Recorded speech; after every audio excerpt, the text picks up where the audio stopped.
New call to pause all scheduled executions here in Tennessee. That's after a death row inmate was reportedly poked multiple times in an attempt to find a vein. Our Steve Mailing reports on what happens next as questions surrounding the botched execution continue to surface. The federal public defender's office is calling on Governor Lee to put a pause on state executions as they continue to raise concerns surrounding the abilities of those chosen to carry out the harshest criminal sentences. That failure wasn't unforeseeable. It was predicted, and TDOC went ahead anyway.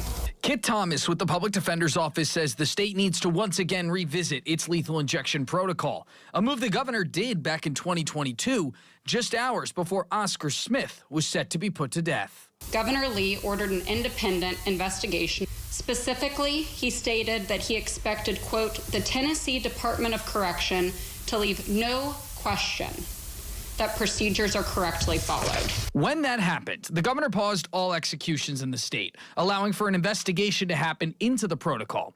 After that report was released and protocol was changed, executions resumed in 2025. And now a year later, the federal public defenders still question if the changes made after that report were substantial enough. TDOC didn't solve the problems. It concealed them behind vaguer rules and weaker safeguards.